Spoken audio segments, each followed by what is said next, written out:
Hola, hoy estaremos hablando sobre la dualidad del ser en este repaso de AP Español, Literatura y Cultura. Primero que todo debemos definir y hablar de los subtemas de la dualidad del ser como tema. La definición de la dualidad es que esta alude a la coexistencia de dos caracteres distintos en una misma persona o entidad. Eso se refiere a las dos caras que una persona puede tener, a las dos caras que un personaje puede tener en la literatura y también es muy común en la vida real.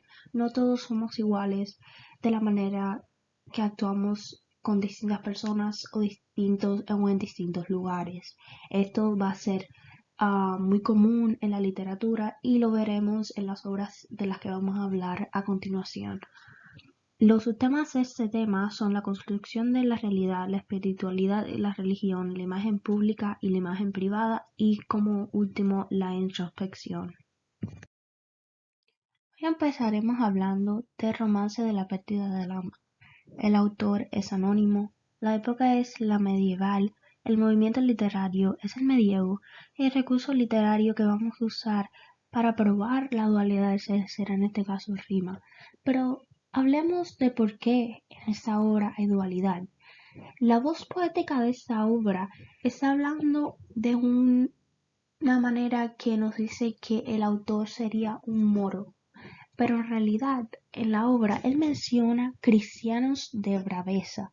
Esto no quiere decir que en realidad él es probablemente un cristiano, que solamente está usando la voz poética para dar la perspectiva de un moro en este caso. A continuación hablaremos del soneto 23, en tanto Rosa como Azucena, de Garcilaso de la Vega. La época es el siglo XVI, el movimiento literario es el Renacimiento y el recurso literario que usaremos será la metáfora. En este caso, el autor está hablando de que debemos aprovechar la juventud antes de que nos llegue la vejez. En este caso comparamos la dualidad de la mujer que él está hablando, esa mujer rubia, es que sería joven, pero que él no quiere que se vuelva vieja, que no quiere que envejece esa mujer. La dualidad sería tanto su juventud como su vejez. Y la prueba que usamos en este poema será antes de que el tiempo airado cubra de nieve la hermosa cumbre. La nieve en este caso será las canas que nos llegan al cabello al envejecer. A continuación hablamos de Don Quijote de la Mancha. Esta obra es un clásico cuando estamos hablando de la dualidad ser en la literatura. El autor es Miguel de Cervantes Saavedra, la época es el siglo XVII, el movimiento literario es el siglo de oro y el recurso literario que estaremos usando es el antihéroe. De que ya no soy Don Quijote de la Mancha, sino Alonso Quijano. Si lees esa lectura vemos que Don Quijote es un personaje loco, un personaje que se está bajando con molinos de viento porque piensa que son gigantes. Él no está funcionando como todos los demás humanos. Sancho Panza le dice, ahí no hay ningún gigante, es un molino. Pero él es un caballero y él se quiere bajar con esos gigantes. Él quiere seguir adelante y él quiere ver la vida a su manera. En este caso podemos ver que él no es un antihéroe. Y al final de la historia llegamos al final de su vida y él dice, bueno, yo al final soy Alonso Quijano, esta es la persona que soy, esta es la persona que originalmente siempre fui. Y en este caso vemos que las dos personas vivían adentro de este hombre, que quería ser más de lo que podía. Y esa es una representación muy básica de la dualidad de ser. Él era Don Quijote, pero al final él también era Alonso Quijano. Ahora hablamos de Las Medias Rojas de Emilia Pardo Bazán. La época es la literatura romántica, realista y naturalista. El movimiento literario es el realismo y el naturalismo. El término literario sería el presagio. En esta obra no existe como si la dualidad del ser, pero existe Enildara, la protagonista. Ella establece su dualidad ya que quiere irse de su pueblo. Ella no se ha ido, solo en este caso no está establecida, pero está presagiada, está al pasar. Ella quiere irse de ese pueblo pequeño, quiere irse de esos ojos. Ella no quiere estar ahí ya y quiere mudarse para el otro lado, un lado donde ella no se sienta tan atrapada. Por eso decimos que se acercaba el momento de fundar en ella un sueño de porvenir. Esto establece la diferencia entre la Hildara que vive en este pueblo ahora y la Hildara que vivirá en un pueblo, en una ciudad más libre. Seguimos con San Manuel Bueno, mártir de Miguel Unamuno. Esta obra fue escrita en la generación del 98. El movimiento literario fue el modernismo y los recursos literarios van a ser el fluir de conciencia. En este caso vemos que San Manuel, él estaba teniendo dudas sobre su creencia en Dios y de esta manera vemos que él está mintiendo a sí mismo y está mintiendo al resto del mundo. Él está diciendo, bueno, deben creer en eso, deben creer en Dios, deben creer en todo lo que yo les estoy diciendo. Sin embargo, él en realidad no cree.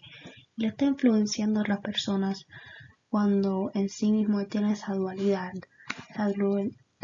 que representa su no creer. La frase leí no sé qué honda tristeza en sus ojos nos dice que las personas, si lo ven cercamente suficiente, se dan cuenta que él en realidad no cree. Él está hablando por hablar, él está contando y diciendo a otros su palabra y la creencia que él mismo no tiene. Él tiene dualidad. Ahora podemos discutir La casa de Bernarda Alba, escrita por Federico García Lorca. Esta obra es de la época del siglo XX. El movimiento literario es el vanguardismo y el recurso literario que usaré será la exclamación. Bernarda dice: mi hija ha muerto virgen, hablando sobre Adela. Esto establece la dualidad del ser de Adela. Todas las hijas de ellas podemos decir que tienen dualidad, todas actúan de una manera diferente. Al frente de Bernarda, al frente de ese sistema de reglas que tienen, todas ellas viven adentro de esta casa sin poder ir afuera y tienen una manera de vivir muy especial. Ellas actúan de una manera frente a su madre y de otra cuando están entre ellas mismas solas y con las demás personas que viven en la casa, los criados, etc. En este caso nos enfocamos en Adela como sí misma, ya que ella no se murió virgen, ella se murió embarazada y esto establece su dualidad de una manera gigante. Ella no solo estaba yendo atrás de Bernarda y viéndose con un muchacho, sino que también con el comprometido de su hermana. So, ella no era inocente de ninguna manera. En realidad ella tenía una vida muy distinta a la que su madre imaginaba y eso prueba su dualidad como personaje en esta historia. Borges y yo, otro clásico de la literatura en el que vemos la dualidad del ser como el recurso literario, como el movimiento más importante. En este caso, Jorge Luis Borges escribió esto, lo escribió durante el boom. El movimiento literario va a ser el vanguardista y el recurso literario será perspectiva y intertextualidad. No sé cuál de los dos escribe esta página. Él dice al final de este cuento, de esta obra, de esta pieza, él a través de esta obra habla sobre la persona que escribe, la parte de él que es un escritor, que es un creador de obras literarias, pero sin embargo, él mismo, la persona que está escribiendo esta obra, está escribiendo está siendo un creador literario. Aquí existe la dualidad, porque no se reconoce a sí mismo, no se reconoce a la persona que es cuando lee lo que ha escrito y la persona que es ahora en este momento escribiendo esto. Esto es un símbolo muy obvio de la dualidad de una persona, tanto como Julia de Burgos. Sin embargo, esta no tan solo se está escribiendo a sí mismo, él está escribiendo a una audiencia, él está diciendo, yo no me conozco, yo no sé si esta persona que soy la misma que fui hace eh, una hora, 2 años, un año cuando escribí una obra distinta. Y eso es un símbolo de dualidad. Finalmente combinamos esta presentación con Como la vida misma de Rosa Montero. La época de final de los 90, el movimiento literario es literatura moderna y los recursos literarios en este caso será la ironía. Incluye la frase hay que ver lo agresiva que está la gente, no lo puedo creer. En este texto, Rosa Montero nos da la perspectiva como si el mismo lector sea la persona que está haciendo estos actos. Y si te pones en el lugar de esa mujer, nos está diciendo que es una mujer que no, no tiene respeto por otras personas. Ella no respeta a los demás, ella está en la calle corriendo, faltándole respeto a la gente, está haciendo lo que ella quiere en sus términos, sin importarle a los demás. Pero al final de la obra, ella se siente muy agradecida por los actos de generosidad de las otras personas. Pero ella piensa, hay que ver lo agresiva que está la gente. Ella no lo puede creer, no lo puedo creer. ¿Por qué no lo puede creer cuando realmente ella es exactamente como las otras personas? Es irónico, es hipocresía misma. Ella no reconoce su propia dualidad y por eso es importante que reconozcamos la dualidad que existe en esta obra, porque la misma persona, el mismo lector en este caso, la misma persona que se está identificando con el personaje no la reconoce. Esto sería todo por la dualidad del ser y ese análisis temático. Espero que haya ayudado y muchas gracias.